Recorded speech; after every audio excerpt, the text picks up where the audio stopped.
OSI 7계층에 대해서 설명드리도록 하겠습니다. 일단 OSI 7계층은 지난 시간에 설명드렸던 ISO라는 국제표준화기구에서 개발한 것으로 컴퓨터 네트워크 관련된 디자인과 통신을 위해 설계한 7계층을 말합니다. 각각의 7계층은 독립되어 있고요. 각 계층은 이제 하위서부터 상위까지 이렇게 연결되어 있다고 보시면 되고요. 일단 이거는 워낙 그 문제에도 잘 나오기 때문에 외우셔야 되는데 저는 보통 이제 하위 계층서부터 이렇게 물대내 전세평 이렇게 외우고 있습니다. 뭐 편한 대로 외우시면 되는데 요 7계층에 대해서는 아주 잘 알고 계셔야 될 것 같습니다. 일단 뭐 하위 계층이 물리 계층이고요. 데이터 링크, 네트워크, 전송, 세션, 표현, 응용 계층 총 7개의 계층으로 설계가 되어 있고요.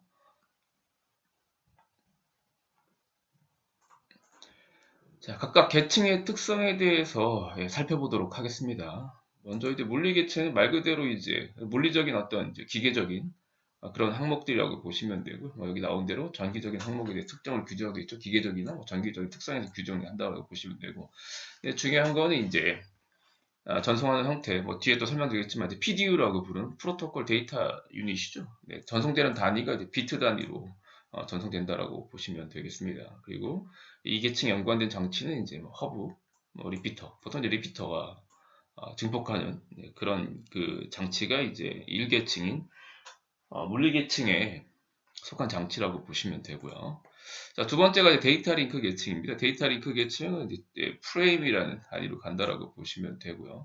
특히 이제 물리적인 주소인 하드웨어, 뭐 지난 영상에도 계속 말씀드렸지만 이제 하드웨어, 이더넷 카드에 있는 고위험 48비트의 고위험 주소, 이제 맥 주소라고 불리는 이 주소를 가지고 이제 통신을 하는 형태라고 보시면 되고요. 그다음 이제 오류를 검출하고 복구하는 오류 제어라든지 순서 제어라든지 그다음에 이제 뭐 속도 처리, 흐름 제어 같은 뭐 이런 것들도 2단계에서 한다라고 보시면 되고요.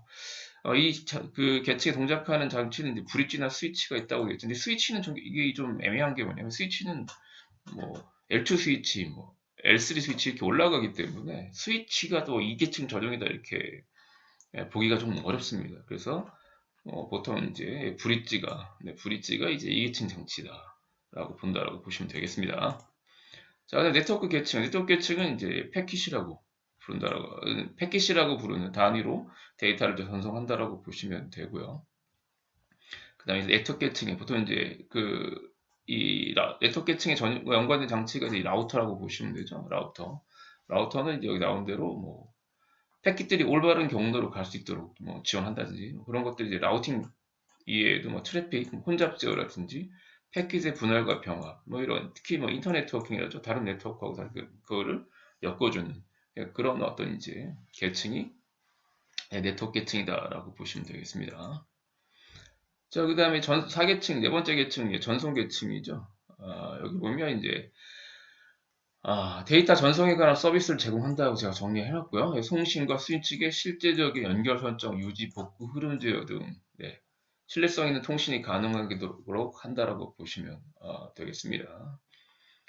그래서 이제 특히 이제 이 단계에서는 이제 그 프로세스 양쪽에 그러니까 송신 측하고 수신 측에 동작하는 프로세스하고 이 프로세스 단위의 어떤 이제 통신 연결 기능들을 이 계층에서 지원한다라고 보시면 되겠습니다. 그래서 이거는 운영체제의 뭐 시스템 콜 형태대로 해서 상위 계층에 제공한다라는 설명 나오고요. 자, 그 다음에 세션 계층. 이제 세션 계층하고 표현 계층이 나오는데, 뭐 시험에, 뭐 링스마스터 시험에 많이 나온다라고 하게 되면, 중점적으로 이 두 계층에 대해서 굉장히 나옵니다. 그리고, 물론 가장 많이 나오는 건 6계층인 표현 계층이에요. 자, 일단 세션 계층이 뭐냐면, 세션 계층은 응용 프로그램의 통신을 관리하기 위한 방법과 동기화를 유지하는 서비스를 제공한다라고 되어 있죠. 그래서 응용 프로그램 사이에서요. 응용 프로그램 사이에서 접속 설정 유지라든지 뭐 종료에 관련된 세션이라든지 그 다음에 데이터 전송 및 동기점 위치를 제공한다든지 그 다음에 오류가 발생했을 경우 뭐 재전송하는 데이터를 복구할 수 있다라고 되어 있죠. 네, 그래서 이런 기능들이 이제 5계층에서 지원한다라고 보시면 되고요.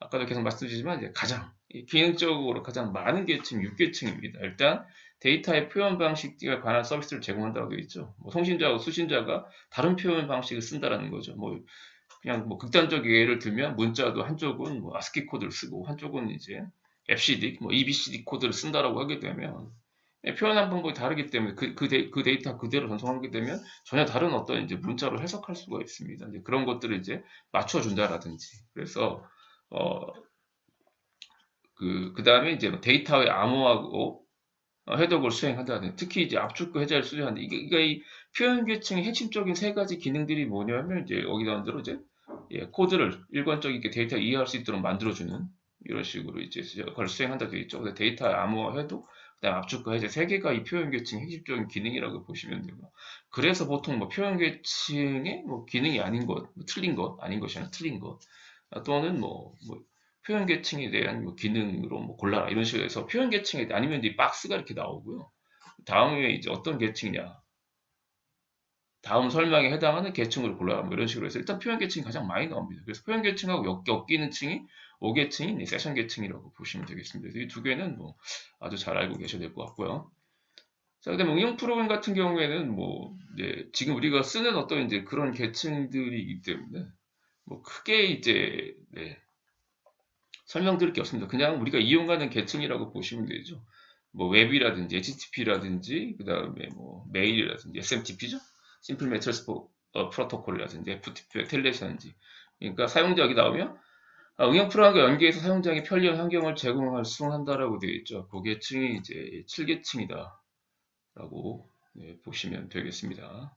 그 다음에 최근에 이제 많이 등장하는 문제가 이제 그 OSI 계층별로 전송되는 단위라고 보시면 되는데, 일단 세션 계층 그 있죠. 세션 표현 응용은 각각의 이제 그 처리된 어떤 데이터들이 있기 때문에 이거는 뭐 큰 의미가 없습니다. 이건 안 나온다라고 보시면 되고요. 일단 물리 계층은 비트라는 건 잘 아실 겁니다. 0, 1로 이렇게 전송된다라고 보시면 돼요. 중점적으로 이제 요 계층, 3계층이 많이 나오는데 최근에, 예전에는 이제 각 계층별로 어떤 전송 단위를 하냐, PDU, 프로토콜, 아까 말씀드린 이게 이제 프로토콜 데이터 유닛이라고 부르거든요. 나중에 이 컴퓨터 네트워크를 배우시면 뭐 PDU냐, SDU냐 이런 걸 배우실 텐데, 보통 이제 이걸 PDU라고 부릅니다. PDU, 프로토콜 데이터 유닛이라고 부른다라고 보시면 되고요. 아까 말씀드린 대로 초기에 이제 리눅스 마스터에서는 뭐 네트워크 계층의 전송 단위가 뭐냐, 그럼 패킷, S는 빼셔도 됩니다. S는 빼셔도 되는데, 뭐 패킷이다. 그다음 데이터 링크는 프레임이다 이렇게 나왔는데 최근에 이제 그 출제되는 문제들 경향들을 보면 뭐 하위 계층부터 순서를 이렇게 물어보는 게 나옵니다. 뭐 일단 물리 계층 비트인 거 알기 때문에 중점적으로 이 순서를 한다고 하면 이걸 외우시면 되는데, 하위 계층부터 어떻게 외우시면 되냐면 앞자 다 지울게요. 앞자만 이렇게 외우시면 돼요. 여기 앞자 보면 앞자만 따면 FPS입니다. FPS는 잘 아시지 않나요? FPS가 퍼스트 퍼슨 슈터죠. 그러니까 1인칭 시점에서 총 쏘는, 이렇게 총 쏘면서 전투하는 게임 FPS 하지 않습니까? 그렇게 외우시면 아마 뭐 시험 문제 푸실 때 조금 유리하지 않을까 생각됩니다. 그래서 요 3계층이 중점적으로 나오기 때문에 그거 알고 계시면 좋을 것 같습니다. 읽어보시면 될 것 같고요. 네. 자, 그 다음에 OSI 계층과 관련된 프로토콜에 대해서 이렇게 나오죠. OS7 같은 거 관련된 프로토콜 이렇게 보시면 이제 물리 계층이 있고, 데이터 링크는 뭐 이더레시나 이런 것들 있고요. 그 다음에 네트워크 계층이 이제 IP나 ICMP나 ARP 이런 것들 있고요. 전송 계층이 UDP, TCP 이런 데 있고요. 세션이 이제 SSL이라든지 있고, 암호하는 이런 형태들이 이제 세션이고요. 표현 계층이 SMB라든지, 응용 계층은 이런 것들이 있다. 우리가 쓰는 대부분의 계층들이 있다라고 보시면 되겠습니다. 자, 그 다음에 프로토콜 번호요. 프로토콜 번호. 사실 실무에서도 프로토콜에 대한 번호를 쓸 일이 없습니다. 그냥 어떤 프로토콜이 지원되는지 확인할 목적으로 이제 리눅스에서요. 리눅스 같은 게 설명을 드리면 어떤 프로토콜이 지원되는지 확인하기 위해서 이 프로토콜을 이 정보가 담겨져 있는 파일을 확인하는데, 그 파일이 어디냐면 etc 밑에 프로토콜 씁니다. S가 붙어 있습니다. 가끔 이제 문제에서도 etc 밑에 프로토콜, 뭐 프로토콜 관련 정보 어디 있냐 그러면 프로토콜만 나온다든지 프로토콜 쓴데, 심에서도 아까 말씀드린 대로 이걸 잘 확인하지 않는 이유가 뭐냐면 이제 대부분 이제 리눅스는 이제 뭐 프로토콜 번호로 가지고 뭔가를 하는 건 없습니다. 뭐 헤더에 남고 어떤 이제 뭐 분석을 해서 확인한다는 측면은 있을지는 모르겠지만 일반인들이 뭐 프로토콜 번호를 보는 일은 없다라고 보시면 되죠. 그리고 뭐 지원되는 프로토콜 확인해 보여서 열어볼 수는 있습니다. 근데 뭐 대부분 리눅스는 지원을 한다라고 보시면 됩니다. 자, 그렇지만 이제 어떤 파일인지는 아셔야 되기 때문에 일단 이제 프로토콜 번호 또는 관련 프로토콜 정보가 들어있는 파일이 있으시면 프로토콜스라고 보시면 되고요. 자, 리눅스 상에서 한번 이제 열어보도록 하겠습니다. 네, 뭐 열어보도록 할게요. 지금 제가 리눅스 띄워놨거든요. 예, 그러면 이제 VI, 예, VI는 뭐 하실 줄 아시죠? 네, 혹시 VI 잘 못하신다고 하시면 네, VI 영상을 보시고 네, 다시 뭐 VI 영상을 먼저 보시는 걸 권장해 드립니다. 자, VI etc 밑에 프로토콜스 이렇게 열어보겠습니다. 열어보시면 이제 프로토콜에 대한 정보들이 이렇게 쭉 나옵니다. 뭐 IP 프로토콜이라든지 특히 이제 어떤 프로토콜에 대한 약어를 잘 모르신다라고 하게 되면 여기서 이제 관련 정보들을 이렇게 확인하실 수가 있습니다. 아까도 말씀드렸지만 리눅스는 뭐 대부분의 거의 뭐 그 윈도우 전용 프로토콜이 아닌 이상은 네, 대부분 뭐 지원한다라고 보시면 되겠습니다. 네, 그래서 일단 프로토콜은 etc 밑에 프로토콜스에서 확인한다라고 보시면 되고요. 자, 그 다음에 꼭 아셔야 될 거, 실무에서 꼭 아셔야 될 건 이제 포트 번호죠. 포트 번호. 포트 번호는 각 이제 여기 나오죠. IP 프로토콜에 전달된 데이터를 뭐 TCP, UDP 이렇게 서비스 이렇게 로 이제 전송이 되는데 포트 번호가 등장하는 건 뭐냐면 네트워크 선은 하나밖에 없습니다. 근데 만약에 시스템 기준으로 설명을 드리면 근데 다수의 서비스들이 들어와야 돼요. 근데 이게 어떤 서비스들이 표기를 해야 되잖아요. 그래서 그거를 이제 번호로서 관리한다라고 보시겠어요. 그러면 다 패킷들이 막 동시에 여러 개 마구 들어오거든요. 만약에 제가 웹 서버도 가동을 하고 메일 서버도 가동하고 뭐 DNS 서버를 한 대의 시스템에 다 동작된다고 시킬 때 그럼 관련 패킷들이 다 들어온다라고 보시면 되고요. 그러면 받는 입장에서는 이 서비스가 뭔지를 알아야 되지 않습니까? 그래서 포트를 지정하고 그 지정된 포트로 들어오는 어떤 이제 그 패킷들을 포트 번호를 이제 명기하고 들어온 패킷들을 보고 이게 웹 서비스를 요청하는 것이다. 뭐 DNS 서비스 요청하는 것인가, 메일 서비스 요청하는 것이다라는 것들을 판별을 하거든요. 그래서 이제 번호로 관리한다고 보시면 되고 그 번호를 이제 포트 번호다라고 부른다라고 보시면 되겠습니다. 그래서 이거 문제 이제 포트는요. 그러니까 초창기에 이제 뭐 리눅스 마스터 같은 경우에는 각 서비스별로 포트 번호를 물어봤는데 최근에 이제 등장한 이제 문제들 패턴들을 보면 이제 포트 번호가 어디까지 있냐. 일단 이제 가장 먼저 나오는 건 포트 번호를 확인할 수 있는 파일이 뭐냐 그러면 ETC 이제 서비스 있습니다. S가 역시 마찬가지로 붙어 있고요. 자, 그 다음에 이제 최근에 이제 포트 번호에 대한 이제 범위들이 있었습니다. 포트 번호는 네, 또 포트번호 어디서 지정했냐? 예전에 이제 그 IANA라고 보이시죠? IANA 지금 이제 IANA라는 단체가 이제 미국의 예전에 미 상부 산하기관이었거든요. 그래서 여기서 이제 도메인하고 IP하고 이거 다 관리했었습니다. 근데 지금은 이제 ICNN 뭐 뒤에 또 다른 영상 설명드리겠지만 ICNN으로 넘어갔거든요. 그러니까 이 포트번호 이런 것도 아직까지는 이 IANA에서 관리를 하는데 네. 그때 이제 지정한 포트 번호가 이제 0번서부터 65,536번입니다. 이 포트 번호가 이제 가끔 이제 시험에 잘 등장을 하고요. 그 다음에 이제 웰런 포트, 알려진 포트라고 부르는 포트 번호가 몇 번이냐? 0번서부터입니다. 0번서부터 1023번까지입니다.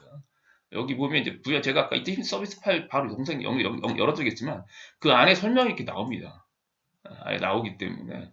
자, 그래서 이것들은 이제 뭐 웹 포트는 80번 포트다. 뭐 SMP 포트는 뭐 25번 포트다. 텔레디스 3번 포트다라고 해서 미리 이제 포트 번호를 지정해놨다라고 보시면 되겠습니다. 그래서 일단 잘 등장하는 것 중에 하나가 뭐냐면 이제 그 포트와 관련된 파일명, 그 다음에 최근에 이제 포트 번호 같은 걸 알고 계셔야 될 것 같고요. 여기 나오는 것들은 뭐 대부분 아셔야 될 내용들이라고 보시면 되죠. 그래서 FTP는 포트 번호 두 개를 쓴다는 거죠. 기본적으로 FTP가 21번인데요. 데이터 전송은 20번으로 한다는 거고, SSH가 22, 그 다음에 텔넷은 23번, 그 다음에 이제 메일은 25번, 그 다음에 DNS 53번, 80번, 네, 팝3, 뭐 IMAP, 뭐 SNMP, HTTP, 최근에 이제 웹은 이제 그 아무아 프로토콜을 사용하지 않습니까? HTTPS 443번, 이 포트 번호를 알고 계셔야 될 것 같고요. 네, 한번 또 리눅스상에서 열어보도록 하겠습니다. 일단 리눅스상에서는 이제 그 포트 번호는 아까 말씀드렸죠 VIR 하시고 ETC 밑에 서비스에서 서비스에서 확인이 가능합니다. 그러면 일단 여기에 보면 이제 그 리눅스나 유닉스 계열 샵이 다 설명인 거 아시죠? 이렇게 설명이 나오고 특히 이제 중점적으로 이렇게 보셔야 될 것들이 범위가 최근에 이제 포트번호 연관된 단체는 이제 IANA이고요. IANA라는 단체, 뭐 단체도 최근에 등장할 수 있기 때문에 알고 계시면 되고 웰런 포트 범위 정확하게 0부터 23이라고 되어 있고요. 그 다음에 이제 제한된 포트라고 되어 있죠. 등록된 포트 0번서부터 요게 돼요. 그 다음에 이제 개인적 포트는 이제 다만 뭐 이렇게까지는 어렵게 나오지 않는데 아마 웰런 2급 수준에서는 웰런 포트 정도까지는 물어봅니다. 요거까지 구분하는 경우는 뭐 제가 아직 문제를 본 적이 없는데 뭐 개인적으로 그렇게 내는 거 좋아하지도 않고요. 그래서 뭐요 범위 잘 알고 계셔야 될 것 같고요. 그 다음에 이제 밑에 보시면 이제 그 각각의 이제 이 서비스별로 이렇게 포트 번호가 나오고 있고 특히 이제 이건 실무에서 많이 쓰는 게 뭐냐면 뭐 포트를 뭐 연다든지 아니 포트를 사용하게 되면 여기 ETCP 서비스에 등록을 해야 되는 경우가 있습니다. 등록이 된 포트에 한해서 서비스 포트로 쓸 수가 있기 때문에 요 여기를 많이 건든다라는 거는 말씀을 못 드리겠는데 아마 혹시 서버를 많이 운영하시면 여기에 이제 이 파일을 사용하실 수도 있기 때문에 이 파일은 좀 네트워크 쪽에서는 좀 알고 계셔야 될 파일이라고 보시면 되겠습니다. 자, 그 다음에 이제 소켓이라는 의미가 있다는 거죠. 소켓. 소켓은 이제 컴퓨터와 컴퓨터 통신하기 위해서 사용되는 그 접점이죠. 뭐 채팅을 한다든지 파일을 주고받는다든지 했을 때 데이터 통신에 사용되는 것이 소켓이라고 보시면 되고 네트워크 프로그래밍을 뭐 나중에 배우실 수 있고 하실 수도 있는데 그때 이제 소켓 프로그래밍에서 뭐 TCP나 UDP 프로토콜이라든지 포트 번호 같은 걸 지정을 해서 이제 사용한다라고 보시면 되겠습니다.